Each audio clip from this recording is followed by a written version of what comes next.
نحمده ونصلي على رسوله الكريم أما بعد فأعوذ بالله من الشيطان الرجيم بسم الله الرحمن الرحيم رب اشرح لي صدري ويسر لي أمري واحلل عقدة من لساني يفقهوا قولي وإذ يريكموهم إذ التقيتم في أعينكم قليلا ويقللكم في أعينهم، جبکہ اس نے بوقت ملاقات انہیں تمہاری نگاہوں میں بہت کم دکھایا اور تمہیں ان کی نگاہوں میں کم دکھایا۔ لِيَقْضِيَ اللَّهُ أَمْرًا كَانَ مَفْعُولًا، تاکہ اللہ تعالیٰ اس کام کو انجام تک پہنچا دے جو کرنا ہی تھا۔ وَإِلَى اللَّهِ تُرْجَعُ الْأُمُورُ، اور سب کام اللہ ہی کی طرف پھیرے جاتے ہیں۔ عزیز ساتھیو، آیت نمبر 44 آیات مبارکہ میں رسول اللہ صلی اللہ علیہ وسلم کے کفار سے جو غزوات ہیں ان کا ذکر جاری ہے۔ آیت مبارکہ میں بیان کیا گیا ہے تاکہ وہ کافر بھی تم سے خوف کھا کر پیچھے نہ ہٹے۔ پہلا واقعہ خواب کا تھا، یعنی آپ صلی اللہ علیہ وسلم کو اللہ سبحانہ وتعالی نے خواب میں بتا دیا تھا، اور یہ دکھلانا عین قتال کے وقت تھا جیسا کہ الفاظ قرآنی سے واضح ہے۔ تاہم یہ معاملہ ابتدا میں تھا، لیکن جب باقاعدہ لڑائی شروع ہو گئی تو پھر کافروں کو مسلمان اپنے سے دگنا نظر آتے تھے، جیسا کہ سورۃ آل عمران کی آیت نمبر 13 سے معلوم ہوتا ہے۔ بعد میں زیادہ دکھانے کی حکمت یہ نظر آتی ہے کہ کثرت دیکھ کر ان کے اندر مسلمانوں کا خوف اور دہشت بیٹھ جائے، جس سے ان کے اندر بزدلی اور پست ہمتی پیدا ہو۔ اس کے برعکس پہلے کم دکھانے میں حکمت یہ تھی کہ وہ لڑنے سے گریز نہ کرے۔ اس سب کا مقصد یہ تھا کہ اللہ سبحانہ وتعالیٰ نے جو فیصلہ کیا ہوا تھا وہ پورا ہو جائے، اس لیے اس نے اس کے اسباب پیدا فرما دیے۔ یا ایہا الذین آمنوا، اے ایمان والو، اذا لقیتم فئتا، جب تم کسی مخالف فوج سے بھڑ جاؤ، فاثبتوا واذکروا اللہ کثیرا لعلکم تفلحون، تو ثابت قدم رہو اور بکثرت اللہ کو یاد کرو تاکہ تمہیں کامیابی حاصل ہو۔ عزیز بہن بھائیو، اب مسلمانوں کو لڑائی کے وہ آداب بتائے جا رہے ہیں جنگ کے دوران جن کو دشمن کے مقابلے کے وقت ملحوظ رکھنا ضروری ہے۔ سب سے پہلی بات ثابت قدم اور استقلال ضروری ہے، کیونکہ اس کے بغیر میدان جنگ میں ٹھہرنا ممکن ہی نہیں ہے۔ تاہم اس سے تحرف اور تحیز کی وہ دونوں صورتیں مستثنا ہوں گی جن کی مستثنا ہوں گی، یعنی الگ ہوں گی، جن کی پہلے وضاحت بھی کی جا چکی ہے، کیونکہ بعض دفعہ ثابت قدمی کے لیے بھی تحرف یا تحیز ناگزیر ہوتا ہے۔ دوسری ہدایت یہ ہے کہ اللہ سبحانہ وتعالیٰ کو کثرت سے یاد کرو تاکہ مسلمان اگر تھوڑے ہوں تو اللہ کی مدد کے طالب رہے، اور اللہ بھی کثرت ذکر کی وجہ سے ان کی طرف متوجہ رہے، اور اگر مسلمان تعداد میں زیادہ ہوں تو کثرت کی وجہ سے ان کے اندر عجب اور غرور پیدا نہ ہو، بلکہ اصل توجہ اللہ ہی کی امداد پر ہی رہے، یعنی کہ ان کو یہ رہو کہ اللہ تعالیٰ کی طرف سے ہمیں امداد ملے۔ اب اگر ایسے موقع پر ذکر نہیں ہوگا تو لازماً شیطان کا حملہ ہو سکتا ہے اور پست ہمتی ہونے کا خدشہ ہو سکتا ہے۔ وَأَطِيعُوا اللَّهَ وَرَسُولَهُ، اور اللہ کی اور اس کے رسول کی فرما برداری کرتے رہو۔ وَلَا تَنَازَعُوا، اور آپ اس میں اختلاف نہ کرو۔ فَتَفْشَلُوا، ورنہ بزدل ہو جاؤ گے۔ وَتَذْهَبَ رِيحُكُمْ، اور تمہاری ہوا اکھڑ جائے گی۔ وَاصْبِرُوا، اور صبر اور سہار رکھو۔ إِنَّ اللَّهَ مَعَ الصَّابِرِينَ، یقیناً اللہ سبحانہ وتعالیٰ صبر کرنے والوں کے ساتھ ہے۔ عزیز ساتھیو، تیسری ہدایت اللہ اور رسول صلی اللہ علیہ وسلم کی اطاعت۔ ظاہر بات ہے ان نازک حالات میں اللہ اور رسول کی نافرمانی کتنی سخت خطرناک ہو سکتی ہے، اس لیے ایک مسلمان کے لیے ویسے تو ہر حالت میں اللہ اور رسول کی اطاعت ضروری ہے، تاہم میدان جنگ میں اس کی اہمیت دو چند ہو جاتی ہے، اور اس موقع پر تھوڑی سی بھی نافرمانی اللہ کی مدد سے محرومی کا باعث بن سکتی ہے۔ اور چوتھی ہدایت کہ آپس میں تنازع اور اختلاف نہ کرو، اس سے تم بزدل ہو جاؤ گے اور ہوا اکھڑ جائے گی۔ نبی کریم صلی اللہ علیہ وسلم نے بھی ایک حدیث میں فرمایا، لوگو دشمن سے متبیڑ کی آرزو مت کرو، اور اللہ سے عافیت مانگا کرو۔ تاہم جب کبھی دشمن سے لڑائی کا موقع پیدا ہو جائے تو صبر کرو، یعنی جم کر لڑو، اور جان لو کہ جنت تلواروں کے سایہ تلے ہے۔ صحیح بخاری۔ جنگ کے دوران اپنے جذبات اور خواہشات کو قابو میں رکھو۔ یہ وضاحت کی جا رہی ہے جلد بازی، گھبراہٹ، ہراس، طمع اور نامناسب جوش جو ہے اس سے بچنے کا اشارہ دیا جا رہا ہے۔ ٹھنڈے دل سے اور ججی تلی قوت فیصلہ کے ساتھ کام کرو۔ خطرات اور مشکلات سامنے ہوں تو تمہارے قدموں میں لغزش نہ آئے۔ اشتعال انگیز مواقع پیش آئیں تو غیر و غضب کا ہیجان تم سے کوئی بے محل حرکت سرزد نہ کرانے پائے۔ مصائب کا حملہ ہو اور حالات بگڑتے نظر آ رہے ہوں تو اضطراب میں تمہارے حواس پراگندہ نہ ہو جائیں۔ حصول مقصد کے شوق سے بے قرار ہو کر یا کسی نیم پختہ تدبیر کو سچی نظر میں کارگر دیکھ کر تمہارے ارادے شتاب کاری سے مغلوب نہ ہوں۔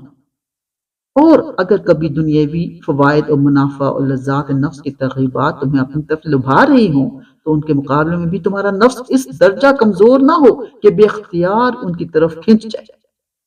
وَلَا تَكُونُوا،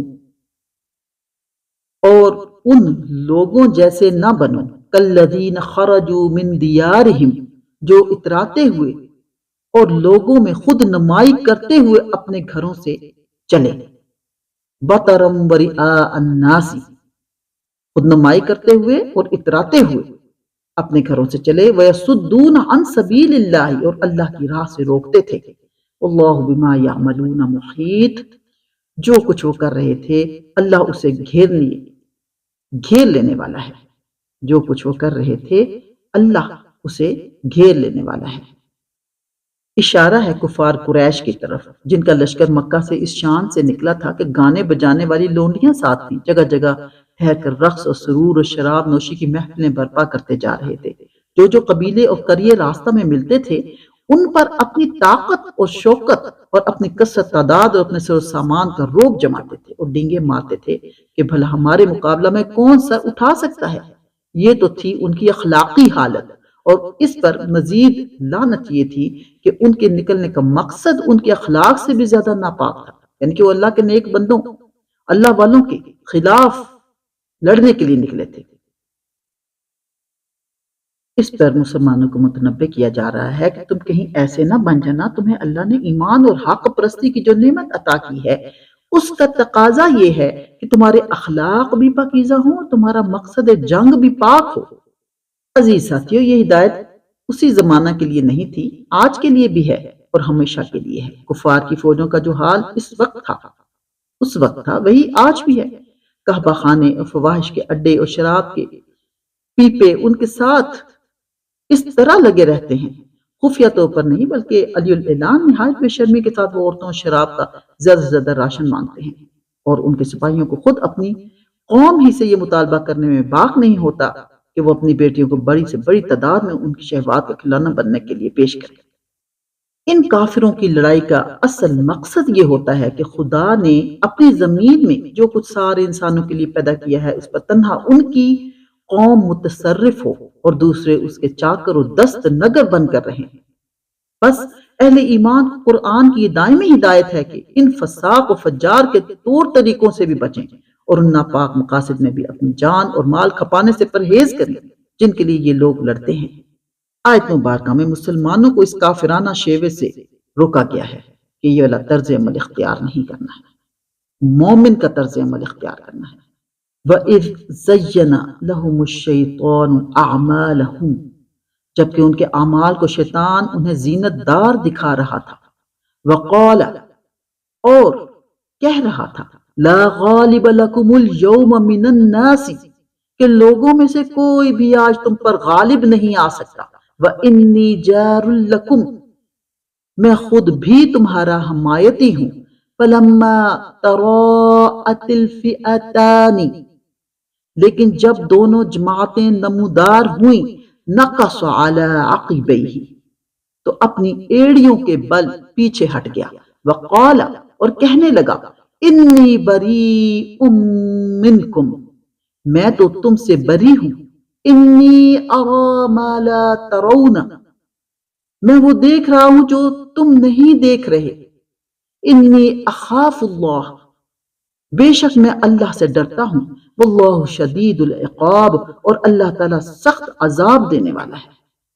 مشرکین جب مکہ سے روانہ ہوئے تو انہیں اپنے حریف قبیلے بنی بکر بن کنانہ سے اندیشہ تھا کہ وہ پیچھے سے انہیں نقصان نہ پہنچائے۔ چنانچہ شیطان سراقہ بن مالک کی صورت بنا کر آیا، جو بنی بکر بن کنانہ کے ایک سردار تھے، اور انہیں نہ صرف فتح و غلبہ کی بشارت دی بلکہ اپنی حمایت کا بھی پورا یقین دلایا۔ لیکن جب ملائکہ کی صورت میں امداد الہی اسے نظر آئی تو ایڑیوں کے بل بھاگ کھڑا ہوا۔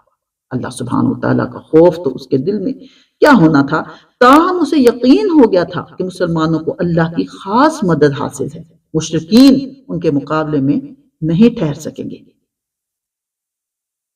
عزیز بہن بھائیوں، یہ ہے وہ منفی طاقت شیطان جو شروع سے اللہ سبحانہ وتعالیٰ کی ایسی دشمن ہوئی، آج تک وہ انسانوں کو آپس میں لڑانے کا باعث ہے۔ ورنہ اللہ سبحانہ وتعالیٰ نے کسی قوم میں بھی اس چیز کی اجازت نہیں دی کہ بلا وجہ ایک انسان دوسرے انسان کا قتل کرے، ایک انسان دوسرے انسان کے حقوق کو ناحق سلب کرے۔ اس کی اجازت دین اسلام میں، قرآن کریم میں کہیں پہ بھی نہیں ہے۔ اللہ اور اللہ کے رسول اس کی مخالفت کرتے ہیں۔ ہاں، وہاں اللہ کا حکم ضرور ہے کہ جب زمین پر ایسا فساد ہو کہ ظلم ہو تو پھر مسلمان کو، مومن کو اس کے خلاف اٹھنے کا حکم ہے۔ اور شیطان ایک منفی طاقت جو انسانوں کو انسانوں سے لڑاتی ہے، قتل و غارت کراتا ہے، ان کی بربادی کا وعدہ تو اس نے پہلے سے کر رکھا ہے۔ جو بھی انسان کسی بھی قوم کا ہو، کسی بھی مذہب کا ہو، اس کے طرز عمل پر چلے گا، اس کو مشکل حالات کا سامنا کرنا ہوگا، کیونکہ زمین پر اقتدار صرف اور صرف اللہ سبحانہ وتعالیٰ کا ہے۔ وہ الگ بات ہے کہ اللہ سبحانہ وتعالیٰ نے انسان کو خلیفہ بنایا ہے، اس کو ایک ڈیوٹی دی ہے، ایک کام دیا ہے، چاہے وہ کسی بھی مذہب سے ہے، وہ یہ کہ زمین میں امن ہو، بد امنی نہ ہو، ظلم نہ ہو، اللہ کے احکامات کی نافرمانی ہرگز نہ ہو۔ اللہ کے احکامات اور نبی کریم صلی اللہ علیہ وسلم کے احکامات، ان کے جو احکامات اور فرمان ہیں، ان پر عمل ایک مومن کے لیے بے حد ضروری ہے۔ سبحان ربک رب العزت عما یصفون وسلام علی المرسلین والحمد للہ رب العالمین، آمین یا رب آمین۔